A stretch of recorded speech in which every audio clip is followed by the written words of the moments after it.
Hello મિત્રો, share બજારની વાતોમાં મિત્રો બજાર આજે ગિફ્ટ નિફ્ટી 26,298 47 પોઈન્ટના ઘટાડા સાથે કતારમાં દેખાઈ રહ્યું છે અને શુક્રવારે 1,209 કરોડની એફઆઈસી વેચવાલી કરી. સોમે 787 કરોડની આપણી મ્યુચ્યુઅલ ફંડોએ ખરીદારી કરી અને આજે 30 તારીખ. હવે એમાં જે મોનબાનો આઈપીઓ છે આજે લિસ્ટિંગ થશે. 225 ઘણો ભરાણો હતો. જે મિત્રોને લાગ્યો છે તેમને ખાસ કે એમાં 30% પ્રીમિયમ ચાલી રહ્યું છે. 120 રૂપિયાનો એની પ્રાઇઝ હતી અને 30% પ્રીમિયમ છે, એટલે લગભગ 140થી 150 આસપાસ ખુલી શકે. મિત્રો, કંપની સારી છે, પરંતુ ફાઇનાન્સ કંપનીઓ ઓનાથી પણ સારી કેટલી છે. જો તમારે પ્રોફિટ બુકિંગ કરી હોય, ખૂબ આઈપીઓ આવી રહ્યા છે, સારા આઈપીઓ આવી રહ્યા છે, એમાં રોકાણ કરવું હોય અને તમારે પૈસા છૂટા કરવા હોય તો તમે નફો બુક કરી શકો છો. મિત્રો, 150 કરોડનો નાનો આઈપીઓ હતો અને આઈપીઓ ભરણો છે પણ ખૂબ, અને આજે લિસ્ટિંગ છે. એના ઉપર તમે નજર રાખી શકો છો. અને બજાર ખુલ્યા પછી તમને અનુકૂળ આવે કે બજાર કેવું એ વધી જો બજારની અસર પણ એના ઉપર થશે. જો બજાર નેગેટિવ ખુલવાનું છે તો કદાચ થોડો ઘણો ઓછો પણ એ લિસ્ટ થઈ શકે. હવે જો તમારે લાંબા સમય રોકાણ કરવું હોય તો આ 2-3 કંપનીઓ તમે ધ્યાનમાં રાખો. ટૂંકા સમયમાં તમને ઓછું પ્રોફિટ આપશે, પરંતુ તમારું વિઝન 2-3 વર્ષનું હોય તો આ કંપનીઓ સારું રિટર્ન આપી શકે એમ છે. પહેલીની વાત કરીએ કે આર પાવર, રિલાયન્સ પાવર. એની ઘણી કોમેન્ટો આવી છે. રિલાયન્સ પાવર દેવા વગરની કંપની બની ગઈ છે અને આ કંપનીની 3 ઓક્ટોબરે એની બોર્ડની બેઠક છે અને ફંડ વધારવા માટે આ કંપની આ બોર્ડ બેઠકમાં ચર્ચા કરવાની. એટલે આ શેર હવે ફોક્સમાં રહેવાનો છે. પાવર સેક્ટરનો શેર છે અને એમાં તમે રણનીતિ બનાવી શકો. તમારે થોડા એકઠા કરવા હોય તો તમે કરી શકો છો. ધીરજ રાખીને એકઠા કરવા હોય તો કરી શકો છો. કંપની પાવર સેક્ટરની કંપની છે અને કંપની એક વખત ખૂબ ઘટી અને હવે નવું શીખીને આગળ વધવાની કોશિશ કરી રહી છે. અને બીજી કંપની છે જીઓ ફાઇનાન્સ. આ રિલાયન્સની કંપની છે. રિલાયન્સ પોતાના શેરનું બોનસ શેર આપી રહી છે અને આ એની કંપની છે અને ફાઇનાન્સમાં બહુ મોટું કામ કરવાની છે. અને ઇન્સ્યોરન્સમાં, ફાઇનાન્સમાં ઘણી જગ્યાએ આ મોટી કંપની છે અને 2,25,995 કરોડનું અત્યારે એનું માર્કેટ કેપ છે. મિત્રો, તો તમે જીઓ ફાઇનાન્સને પણ લાંબા સમય માટે રાખી શકો છો. હવે આપણે વાત કરવા એનટીપીસીની. એનટીપીસીનો 10,000 કરોડનો આઈપીઓ આવી રહ્યો છે અને નવેમ્બર મહિનાના શરૂઆતમાં કદાચ આઈપીઓ આવી જાય, ધારણા છે એવી. અને એમાં પણ તમારે એનટીપીસીના શેરમાં તમને પ્રોફિટ કરાવે એવી કંપની છે તો તમે એમાં પણ થોડા ઘણા શેર લઈ શકો છો.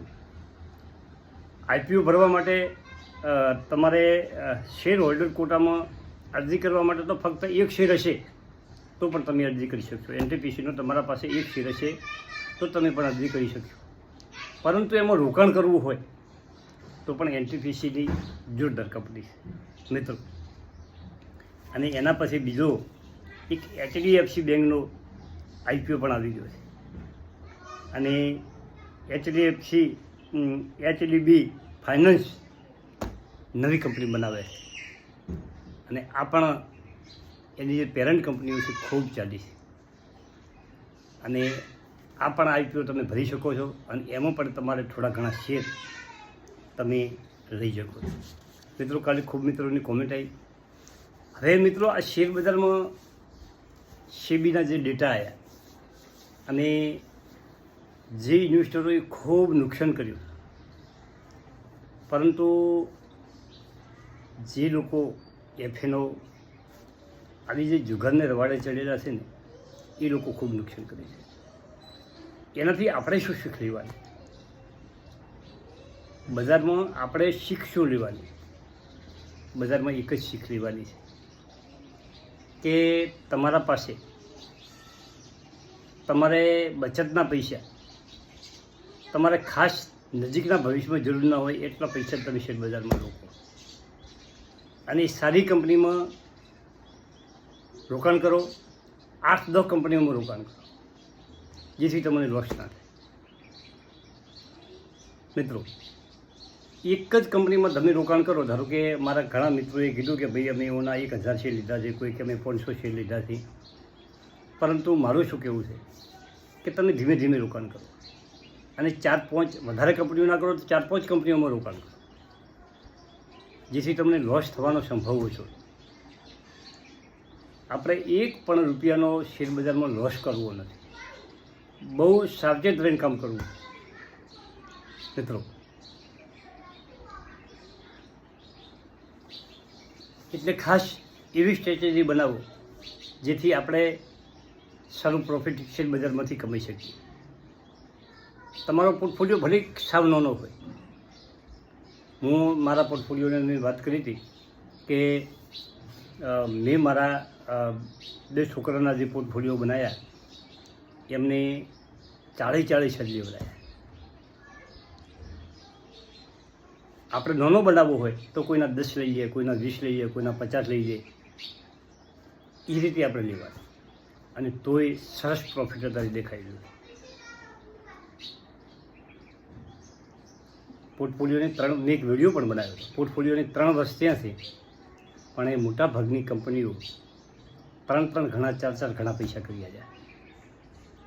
અને એ કંપનીઓ કઈ કઈ છે એનો હું ફરી વિડીયો બનાવું. ખાલી આપણે કંપનીઓ કેટલું પ્રોફિટ આપ્યું છે એ વાત જવા દે, પણ કઈ કંપનીઓ સારી છે, કઈ કંપનીઓ બેસ્ટ છે, કઈ કંપનીઓ સારું કામ કરે છે એમના સેક્ટરમાં, આ બધું ધ્યાન રાખવું પડે. અને શેર બજારમાં ખાસ એ વાત યાદ રાખવાની, કોઈ દાડો રોકાણમાં ઉતાવળ નહીં કરવાની. કોઈ શેર ભાગતો હોય તો એને પીછે આપણે નથી ભાગવાનું. અને કોઈ શેર ઘટતો હોય તો એ કેમ ઘટે છે અને એનું શું કારણ છે. હવે બીજી એક વાત કરું કે ઘણા મિત્રોએ કોમેન્ટ કરી છે રેલવેના શેરો એમના પાસે પડ્યા છે. જ્યારે રેલવેના શેરો સતત દોડતા હતા ત્યારે આપણે બધાએ રોકાણ કર્યું છે. મારા પાસે 1-2 કંપનીઓ છે. મારી કંપનીઓ પણ નીચે ગઈ છે અને મને એટલો બધો કોઈ લોસ નથી કેમ કે મારા પાસે RVNL છે અને એ મેં 300ના ભાવે લીધો હતો શરૂઆતમાં. એટલે ઘણા ટોચમાં લીધા છે, એમને નુકસાન છે, પરંતુ એમને ખાસ એ કહેવું છે કે ટીટાગઢ વેગન હોય, જુપિટર વેગન હોય, IRFC હોય, એમનો સમય આવી જશે. આ બધું શેર બજારમાં હોય. એક વખત ખૂબ શેર ચાલે એટલે પછી એ સેક્ટરમાંથી નીકળી ઓપરેટરો, મોટા રોકાણકારો નફો બુક કરી અને બીજા સેક્ટરમાંથી ત્રીજા સેક્ટરમાં અને વળી પાછું સેક્ટરમાં આવી જશે. અને સેક્ટરના કંપનીઓ પાસે ગુડ ઓર્ડર છે, કંપનીના સારા ઓકળા આવતા હોય, વેચાણના સારા ઓકળા હોય, પ્રોફિટના સારા ઓકળા હોય તો એમાં કોઈ ચિંતા કરવાની જરૂર નથી. મિત્રો, થેન્ક યુ, આભાર.